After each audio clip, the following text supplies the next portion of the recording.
जिनके नाम के आगे स्वामी केशवानंद जी का नाम रखा है। मैं समझता हूं कि ऐसा बिरला ही कोई व्यक्तित्व होता होगा जो अपने जीवन काल में कम शिक्षित होते हुए भी शिक्षा की ऐसी अलग जगह दे। सभापति महोदय, आपने ग्रामोत्थान विद्यापीठ संग्रिया का नाम सुना होगा। उसके संस्थापक और उसी एक ऐसा व्यक्ति मंगलूना सीकर के अंदर उनका जन्म हुआ।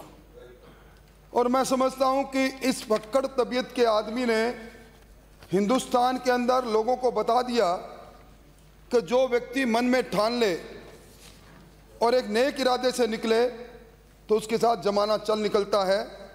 मैं समझता हूं उनके नाम से निकले हुए इस विश्वविद्यालय में, मंत्री महोदय, ये कृषि विश्वविद्यालय राजस्थान का सबसे पुराना कृषि विश्वविद्यालय है, शायद पहला विश्वविद्यालय है।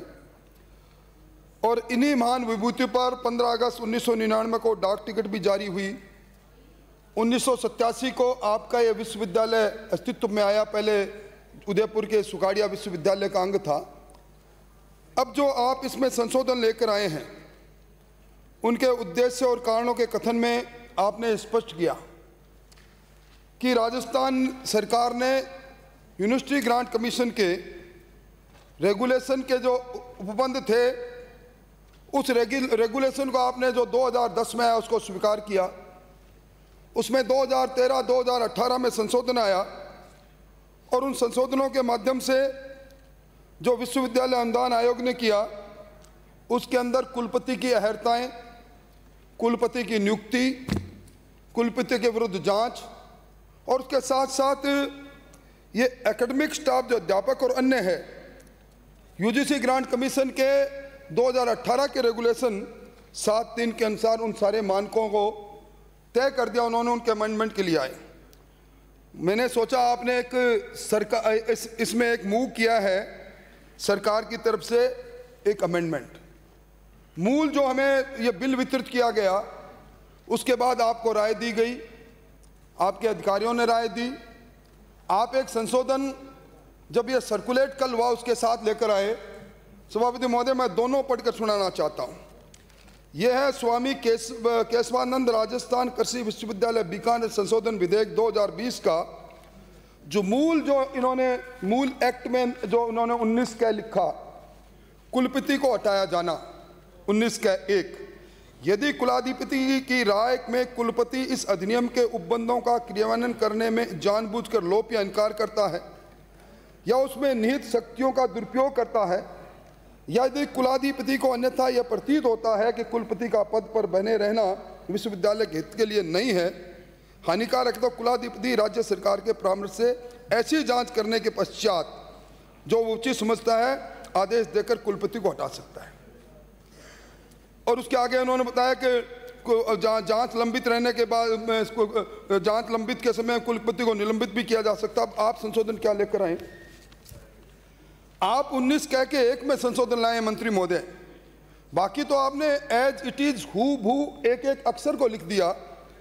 पर नेता प्रतिपक्ष महोदय, मैं आपका मुलायजा चाहता हूं। उसमें लिखा है, इस अधिनियम के अंतर्विष्ट में किसी बात के होते राज्य सरकार की रिपोर्ट पर या अन्यथा यदि किसी कुलपति की राय में, कुलाधिपति की राय में कुलपति इस अधिनियम के उपबंधों का क्रियान्वयन में जानबूझकर लोप या इनकार करता है, तो निहित शक्तियों का दुरुपयोग करता है, तो कुलाधिपति को अन्यथा यह प्रतीत होता है कुलपति पद पर बने रहना विश्वविद्यालय के हित में नहीं, तो उसको हटाया जा सकता है।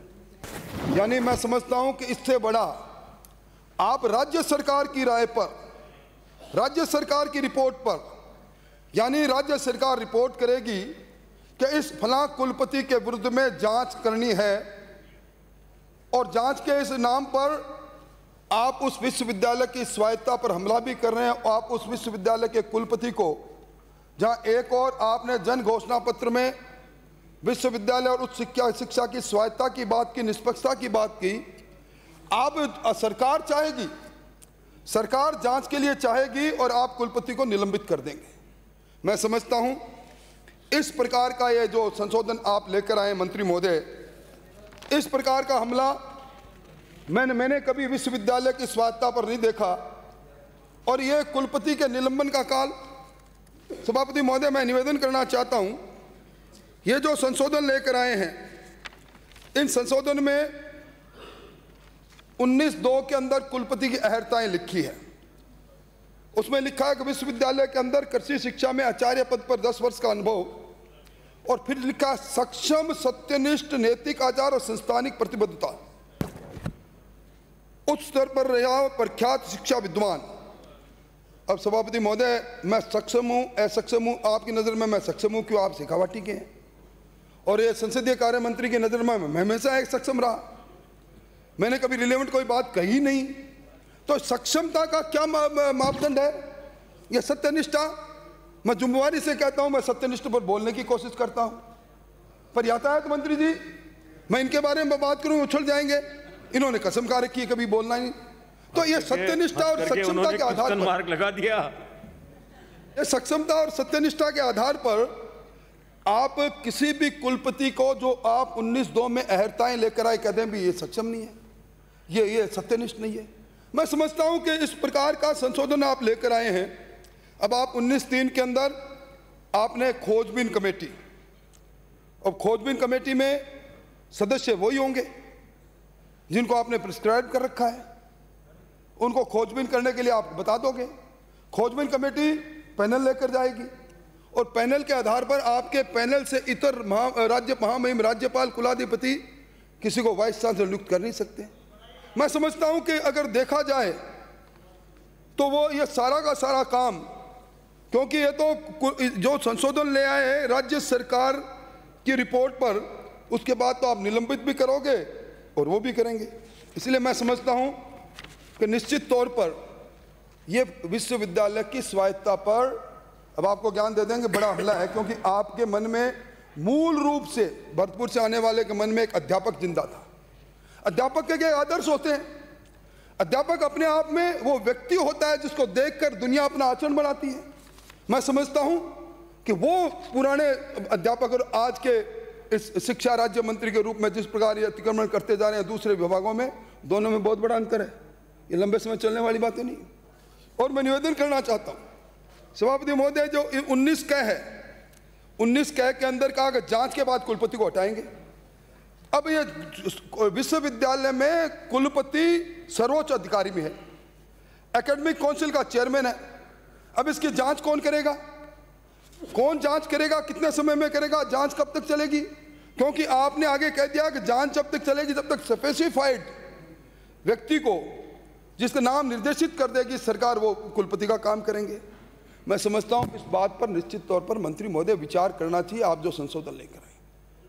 और आज जिस प्रकार मैंने आपको कहा, कुछ शख्सियत ऐसी होती है, लंबा जमाना बीत जाए, काल के कपाल पर लिखे उनके वो काम हमेशा याद रहते हैं।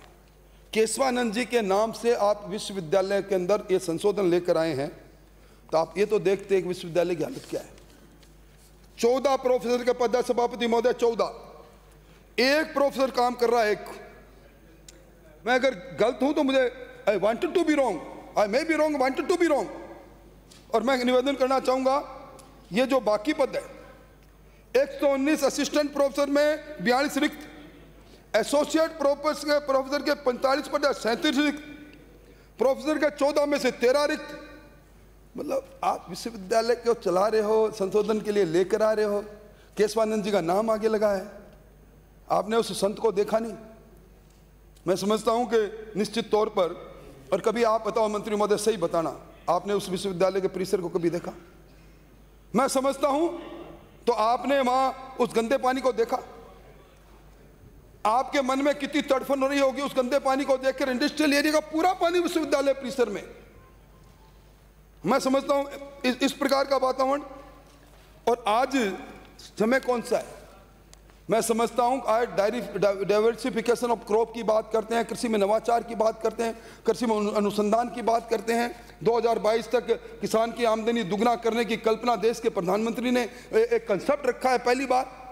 कैसे पूरा होगा? यह विश्वविद्यालयों से निकलने वाला शोध, डाइवर्सिफिकेशन ऑफ क्रॉप आज की जरूरत है। कौन करेगा वहां? आपको यह भी ध्यान होगा कि हमारी जीडीपी में 2010 में 17.5% का योगदान कृषि सेक्टर का, आज घटकर 6 हो गया। मतलब मैं समझता हूं कि हालात किस हालात के अंदर विश्वविद्यालय है और किस प्रकार उसकी स्वायत्ता को आप नष्ट करना चाहते हो। कम से कम और सब ठीक है, मैं कुछ नहीं बोलता, स्वामी केशवानंद जी का नाम नहीं होता। और मंत्री महोदय, मैं अंतिम में बात कह रहा हूं, ये जो आप निजी क्षेत्र में आप हमारे इलाके में तो कोई विश्व महाविद्यालय कृषि महाविद्यालय है नहीं, मैं निजी क्षेत्र के अंदर ये जो नित्य नए कृषि महाविद्यालय दूसरे महाविद्यालय खोल रहे हैं, आपके इसी विश्वविद्यालय में जो संकाय आप अध्ययन करा रहे हैं, मैं कह रहा था ये जो आपके Indian council for agriculture research है, जिसको ICAR कहते हैं, मान्यता प्राप्त किसकी है, कितनों की मान्यता प्राप्त नहीं है। आप बिना मान्यता प्राप्त के कोर्सेज चलाओगे, बिना मान्यता प्राप्त के महाविद्यालय खुलने दोगे, इनकी डिग्री की कोई मान्यता नहीं रहेगी। इसलिए मेरी आपसे प्रार्थना है कि ये जो खोटा बिल लेकर आए हो, मेरे मुंह से निकल रहे हैं शब्द, और धारा 19 की उपधारा के अंदर 19(4) में, 19(5) में, 6 में, मैं उन सबको बात करूंगा। तो मेरे को सभापति महोदय, एक अनुशासन में बधा हुआ व्यक्ति हूँ, इसलिए ज़्यादा लंबा कभी जिंदगी में नहीं बोलता, मतलब की बात कहता हूँ। मंत्री महोदय जरा देखें, आपने संशोधन मूव किया है, ये एक तरह से विश्वविद्यालय की स्वायत्ता पर हमला है। इस विश्वविद्यालय का लगातार हास होता जा रहा है, सारी फैकल्टी बंद पड़ी है, इंडस्ट्रियल एरिया का पानी उसमें अटा पड़ा है। इसलिए कृपया इसको जनमत जानने के लिए तो प्रचारित कर दें। श्री अशोक लाहोटी।